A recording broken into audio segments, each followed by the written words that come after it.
The storm rolled across Dust Creek like a living beast, growling, thundering, clawing its way through the valley with fists of icy rain.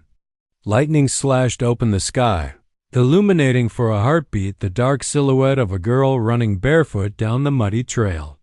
Her dress, once a soft cotton blue, was now torn at the hem and plastered to her small frame. Her breath came in sharp, panicked gasps. Every few steps she looked over her shoulder, terrified she might see lantern lights or hear the pounding hooves of the men chasing her. Her name was Lila Harper, and she had been running since sunset. Behind her lay a home that had stopped being a home. The moment her step-uncle decided she was worth more sold off than alive and free. She had overheard him making a deal her hand in marriage to a man twice her age, in exchange for access to the little bit of land her parents left her before they passed. She knew then she had to run, even if the night swallowed her whole. Her thin legs shook, her lungs burned, and every bone in her body cried for rest. But fear was stronger than pain. Fear pushed her forward. When she finally saw a shadowy outline of a barn at the edge of a vast, lonely ranch, she stumbled toward it like a dying traveler toward water. A soft golden flicker leaked from the cracks in the wooden boards, just enough to show her the place wasn't abandoned. But she had no strength left to search for anywhere else. She pushed on the barn door. It creaked open just wide enough for her to slip inside. Warmth hit her first. The scent of hay, horses, and lantern oil washed over her as she collapsed onto the soft straw near the stalls. Her chest heaved, and a sob escaped her lips before she could stop it. But exhaustion finally pulled her under, and she curled up like a frightened fawn, falling into a restless sleep. She didn't know that the barn belonged to Elias Crow, the giant cowboy of Dust Creek, quiet, solitary, and feared more for his size than his nature. He stood 6'6", with shoulders broad enough to block out half the sun and hands that could break a man's jaw with a single blow. Yet he rarely lifted a hand against anyone. Loneliness had long ago swallowed him whole, making him a man of few words and even fewer visitors. Elias had been fixing a loose plank in his tack room when he heard the soft thump, a sound too light to be a horse, and too human to be the wind.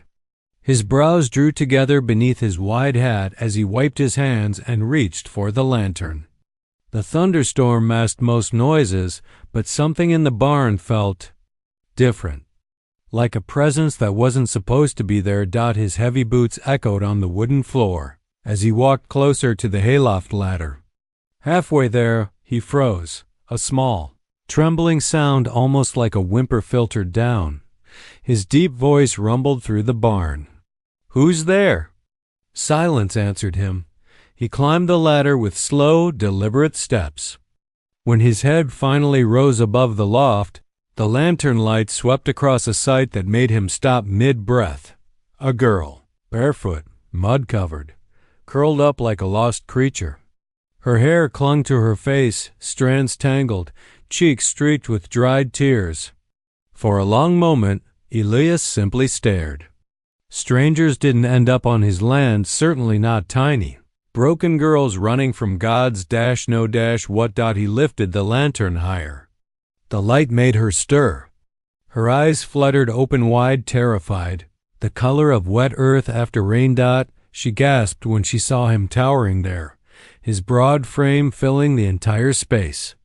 She scrambled back, but her limbs were too weak, and she only managed to press herself against the wooden wall. "I'll leave," she whispered, voice cracking. "Just please don't send me back." Elias blinked. "Send you back? To who?" His voice, naturally deep and gravelly, made her flinch even though he softened it as best he could. She shook her head, tears forming again. "Please, not tonight. Not until the storm stops." Her fear hit him harder than any punch he'd taken. Slowly, Elias crouched down, making himself as small as a man his size could manage. He set the lantern aside so the light wouldn't blind her. "You hungry?" he asked quietly. Lila's lips parted, surprised. She nodded. "I ain't sending you anywhere," he said, his tone firm, protective without meaning to be. "Storm's too rough. You'll stay till morning. Then we'll figure the rest out." She stared at him, as though unsure if she should believe him. Elias offered her his coat, huge, warm, heavy. And for the first time in many months, a faint warmth spread through his own chest. He didn't know who she was, or why she was running. But something deep within him whispered that the storm outside wasn't the only one she was escaping, and that he, lonely, quiet, forgotten, was about to become the shelter she desperately needed. Elias Crow had barely settled the trembling girl in the loft before he sensed the night shifting outside. The storm was thinning, the rain softening, and the kind of uneasy silence that follows danger crept over the ranch. He didn't know her full story yet, but he knew one thing with absolute certainty. No girl ran barefoot through a storm and hid in a stranger's barn unless something terrible was behind her. As he poured warm coffee into a tin mug for her, the sound reached him hooves. Several of them. Hard, urgent, determined. Elias's jaw tightened. Visitors never came to his ranch at night, and certainly not in storms. He glanced up at the loft. Lila was half sitting, holding the coat tightly around her. She looked smaller under its weight. Her eyes widened when she heard the horses. "It's them," she whispered, her voice barely air. "They're looking for me." Something cold and feral settled in Elias's chest. "Stay up there and don't move," he murmured. She nodded quickly, shrinking back into the shadows. Elias blew out the extra lanterns until only a dim glow remained, then walked to the barn door with the quiet, deliberate steps of a man prepared for trouble. A sharp knock rattled the wood. Elias opened the door just enough to see the three figures outside, their coats dripping, their horses restless. The leader, a heavy-set man with a sour face, tipped his hat stiffly. "Evening, Crow," he said, though his tone held no respect. "We're looking for a runaway girl. Young, slipped out hours ago. We tracked her through the valley. Thought maybe she came this way." Elias leaned against the doorframe, towering above all three men. "Haven't seen anyone," he replied simply. The man's eyes narrowed. "Mind if we look around?" "I do," the man bristled. "This is official business. Sheriff's orders." Elias didn't move, didn't blink. "Sheriff isn't here," he said calmly. "And unless you brought a warrant, which I doubt, you're not stepping onto my property." The other two men shifted uneasily. No one in Dust Creek enjoyed provoking Elias Crow. He wasn't violent, but he was a mountain of a man, the kind whose silence was more threatening than another man's shouting. The leader forced a smile that didn't reach his eyes. "Now listen, Crow. The girl's stolen property. Belongs to her guardian. We aim to return her before she gets herself hurt." Elias felt a hot surge of anger. Whoever this man was, he wasn't talking about the girl's safety, he was talking about ownership. He straightened, casting a long shadow across the doorway. "No girl belongs to anyone," he said. The man's lip curled. "If you're hiding her, that's aiding a fugitive." That was when Lila's small gasp floated down from the loft, too soft for most ears, but not for the men listening for any clue. The leader's head snapped up. "What was that?" Elias stepped fully into the doorway, blocking their view into the barn. "Wind," he said. The man barked, "Move aside." "No." The word dropped like an iron weight. The men exchanged glances. Hands hovered near gun belts. Tension began to coil in the cold night air. The situation was seconds away from exploding. Then Elias made a decision. A bold one. A dangerous one. One he didn't fully understand himself, but he didn't hesitate. He pulled the barn door wider, just enough for the men to see him clearly, and called over his shoulder in a voice steady as stone. "Darlin'? Come here." Lila froze above, but Elias's gentle tone cut through her fear. He nodded once. Trust me. She descended the ladder slowly, wrapped in his oversized coat, her hair still damp, her eyes wide but brave. Elias placed a protective hand at her back. She didn't flinch. The leader stared at her. That her? Elias rested his other hand on Lila's shoulder. This is my wife, he said, his voice low and thunderous. The words hung in the air like a lightning strike. Lila's breath hitched, but she stayed beside him. Elias continued, She's been here all night. You're barking up the wrong ranch.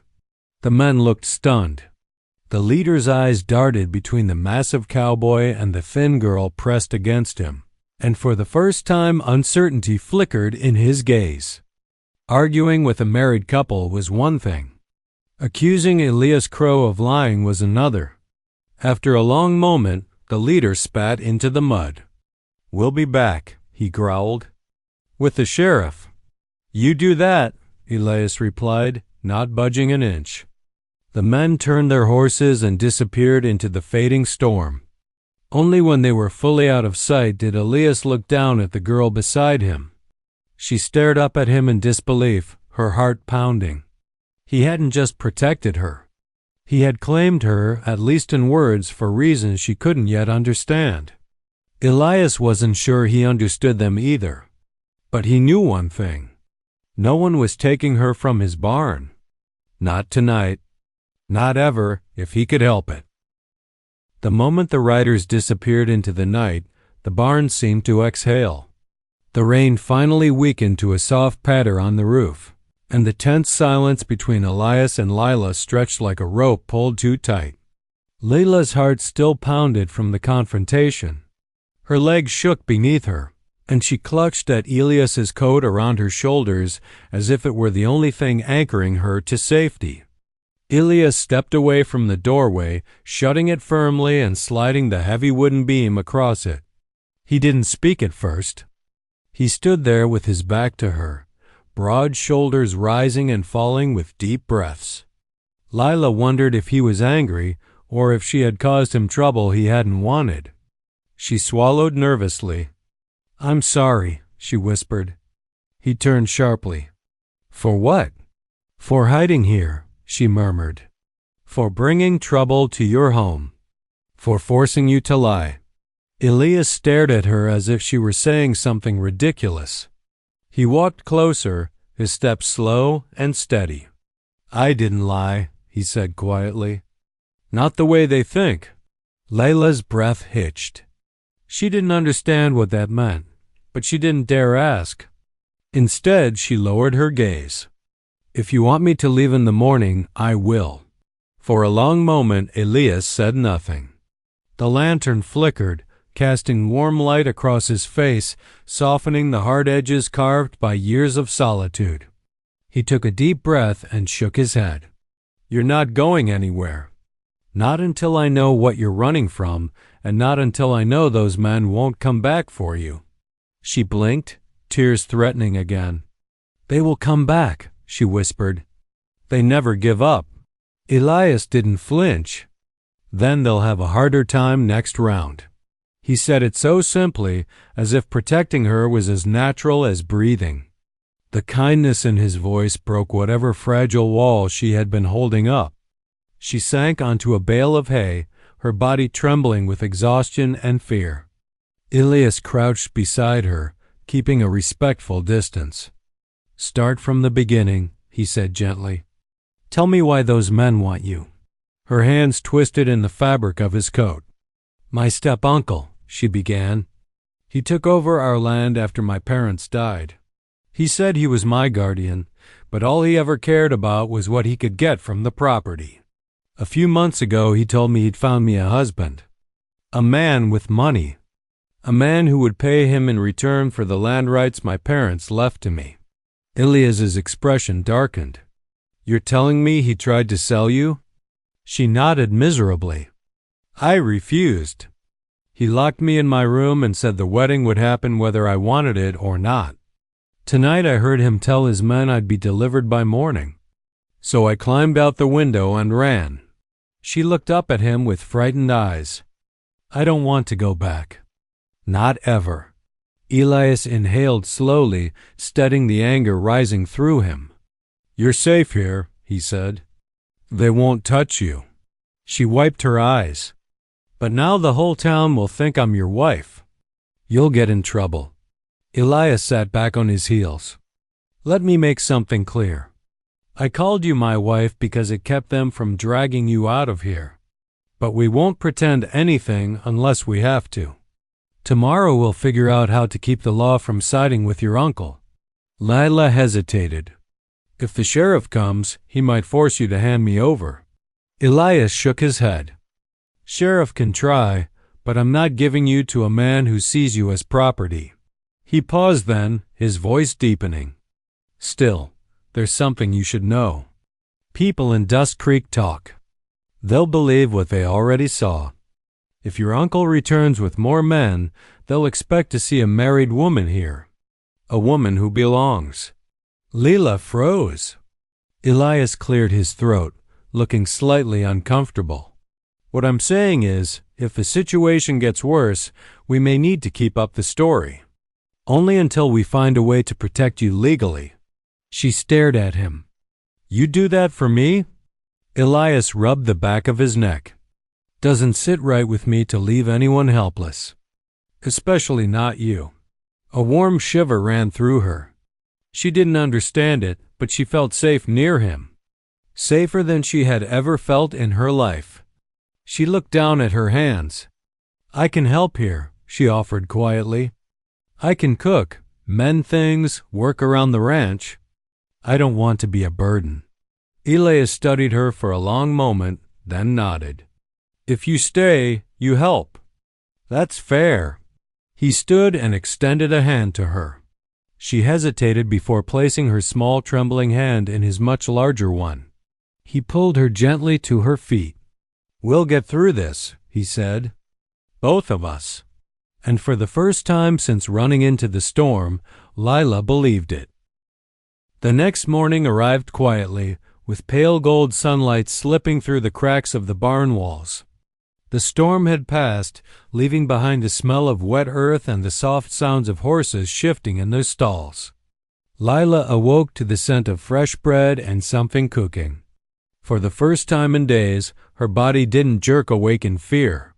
She sat up slowly, realizing Elias's coat was still wrapped around her like a shield. When she climbed down from the loft, she found Elias in the small kitchen attached to the barn, stirring something in a pot.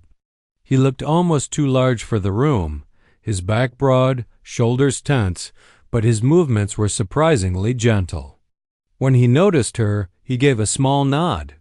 Breakfast, he said simply. She hesitated before taking a seat at the rough wooden table. She wasn't used to someone cooking for her.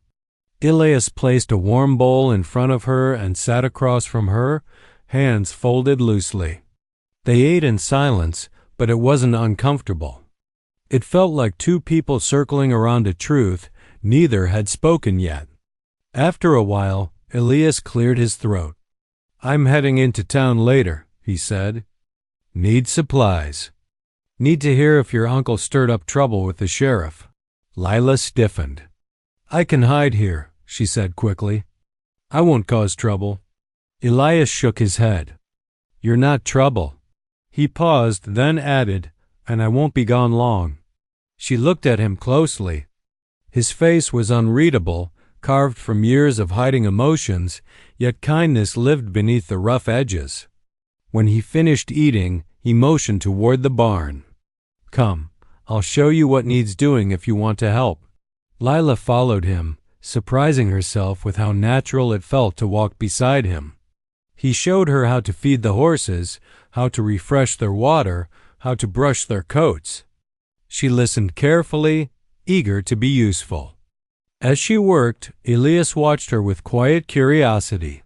For someone who had been running for her life, she moved with soft determination, not desperation. She was afraid, but she wasn't broken. By midday, Layla was brushing the wild mare in the last stall. The horse had a reputation for being untamable, but Lila spoke softly to her. moving slowly and steadily, and the Mare's ears relaxed. Elias leaned against the stall door, arms crossed. "She never lets anyone touch her," he said. Lila looked embarrassed. "I'm sorry. Should I stop?" "No," he said quickly. "Keep going. She likes you." Lila smiled faintly and continued brushing. Silence stretched between them until she finally asked the question that had been sitting in her chest since the night before. "Why did you help me?" Elias's jaw tightened. He looked away for a moment, then stepped into the stall, leaning on the wooden divider. "Because I know what it's like to lose everything," he said quietly. Lila stopped brushing. "You do?" He nodded. "Years ago, I was supposed to marry a woman. Sweet, gentle kind. But I was quiet, too quiet, and I didn't fight hard enough for her. Didn't speak when I should have.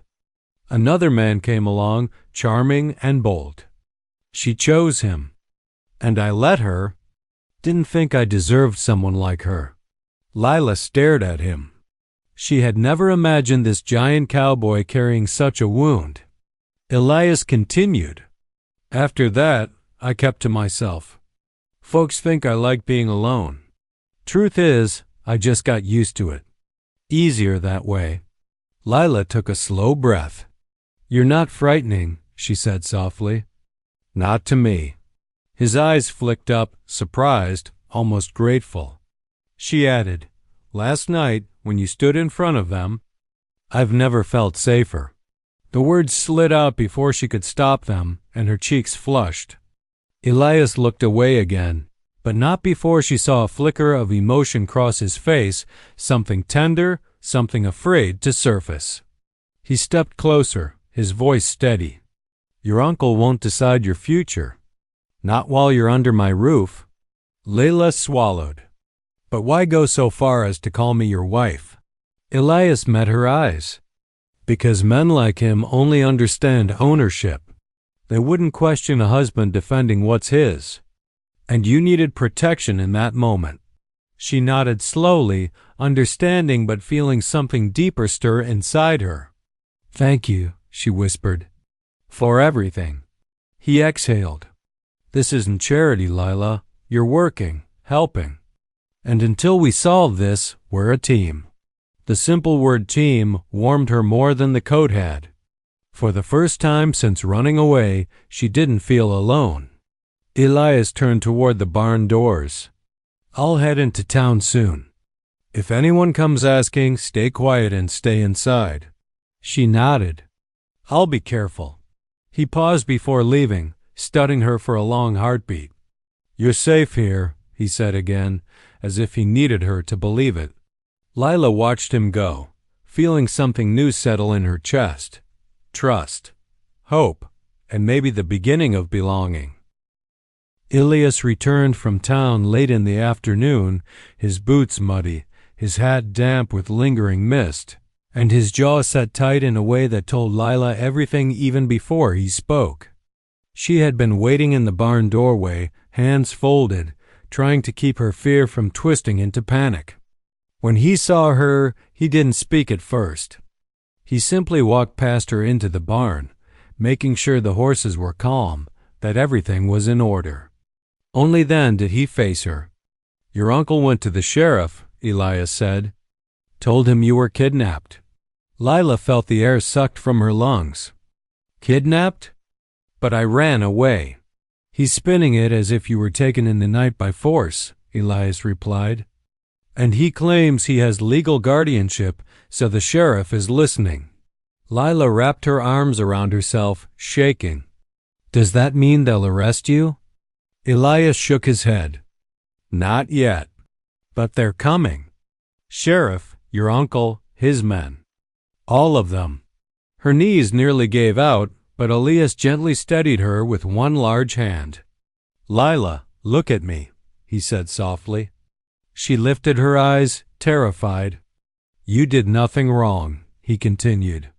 "They're trying to scare you into going back. But I won't let them take you." A trembling breath escaped her. She wanted to believe him. She almost did. But fear dug deep roots. Elias saw it and stepped closer, lowering his voice. It's time people heard the truth from you. Not from him. She blinked. You want me to talk to the sheriff? You won't be alone, Elias said. I'll be right there.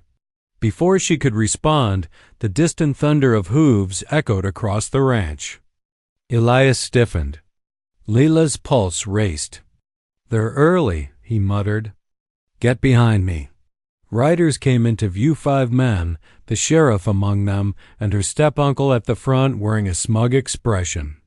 They reined in sharply near the barn. Elias stepped outside, towering like a human shield. Leila stood behind him, half hidden but visible enough that she wouldn't seem like a phantom. The sheriff, a tired-looking man with a graying mustache, raised a hand. Afternoon, Crow. We need to clear up a matter. Elias kept his voice level. No problem, Sheriff. But the girl isn't going anywhere without being heard. Her uncle pushed forward angrily. She's a minor. She's under my care by the law. You had no right to take her. Elias didn't even look at him. She wasn't taken. She ran. The sheriff gestured gently toward Leila. Miss, is that true? Leila swallowed, her voice coming out small at first. Yes, her uncle barked a laugh. Coached. This giant filled her head with lies. Sheriff, she's confused. Leila shook her head, stronger this time.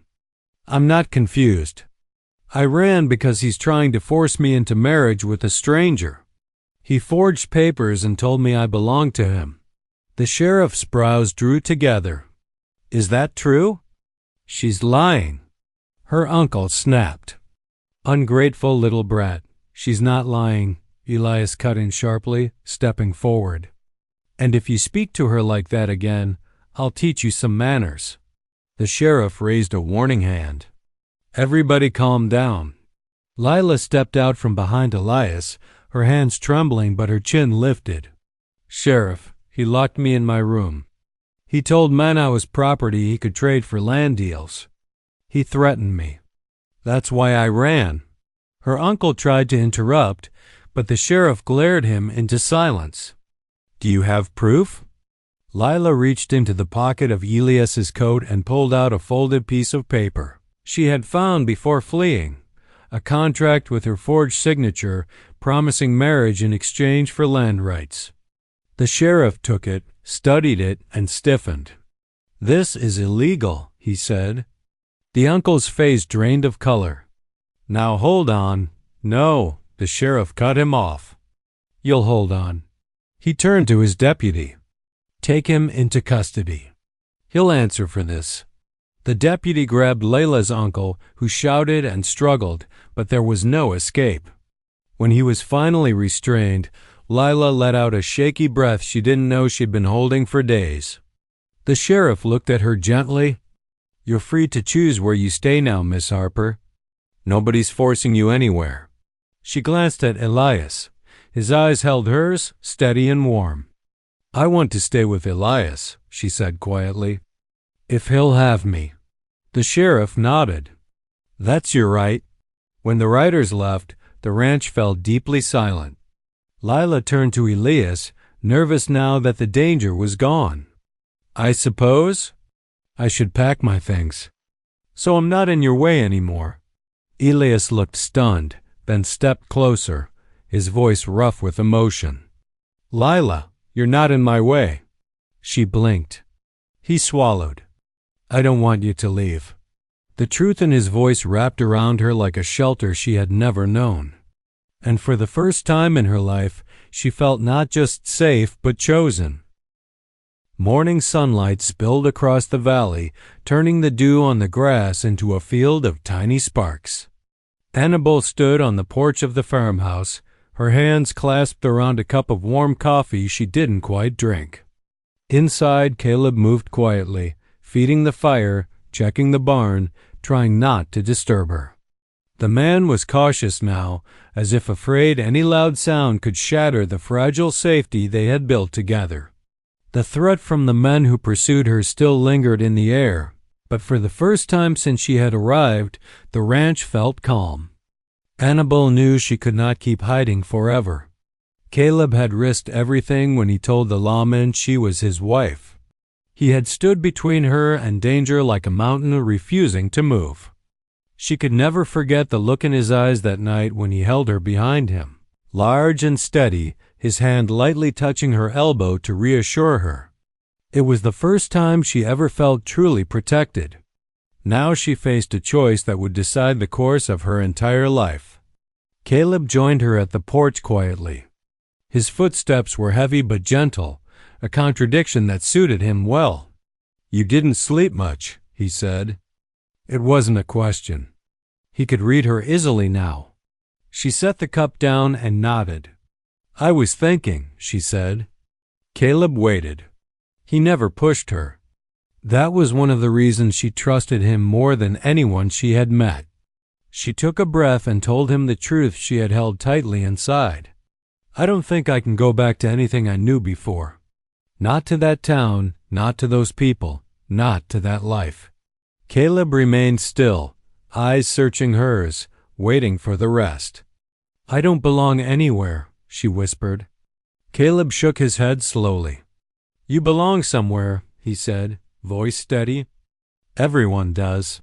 Annabelle looked down at her hands. "Where?" she asked. Caleb hesitated for the first time. She could feel the weight of the moment settling between them. Finally he said, "Here, if you want." The words were simple, but they carried a world of meaning. Her pulse quickened. "Do you mean stay here until it's safe?" she asked, though she already knew that wasn't what he meant. He stepped closer, towering over her but never imposing. "I mean stay for good," he said. "As my wife. Not because you have to, because you choose to." Annabelle's breath caught. The barn, the cabin, the long quiet days, the nights filled with conversation and gentle warmth, it all came rushing back. She remembered how he had fixed her torn boot without being asked, how he always saved the last biscuit for her, how his eyes softened whenever she entered the room. Caleb had shown her more care in a single week than she had received in her entire life. But she needed to be certain. "You barely know me," she said quietly. "I know enough," he replied. "I know you're brave. You're kind. You work hard. You don't quit when things get rough. And you make this house feel alive again." Annabelle felt tears gather, uninvited and unstoppable. Caleb lifted his hand slowly as if she were a frightened bird. When she didn't pull away, he brushed her cheek with the back of his fingers. The touch was warm and careful. "If you stay," he said, "you stay because it's your home, not your hiding place." The word settled deep into her heart. Home, a word she had never been able to claim. She looked out across the land, the endless stretch of fields, the fence lines, the barn where she first hid, the sky that seemed to go on forever. Everything felt open and quiet, but alive. It was a place where she could grow roots, a place where she already felt safe. She turned back to Caleb, meeting his steady gaze. "I want to stay," she whispered. "Not because I have nowhere else to go. Because I want this life. I want to be here. With you." Caleb's chest rose with a breath so deep it sounded like relief and joy combined. He didn't smile widely, but his eyes brightened in a way she had learned to read as his version of happiness. He took her hand, large and warm around hers. "Then this is your home," he said. "And I am yours, if you'll have me." She squeezed his hand. "I will," she said. "I do." The wind rustled the grass, the sun climbed higher, and for the first time in her life Annabelle felt the future open in front of her, not as something to fear, but something to live. The runaway girl had found her place, and the lonely giant cowboy was lonely no more. The lie they told to protect her had become the truth that would carry them forward. Together they stepped off the porch into a new beginning, side by side.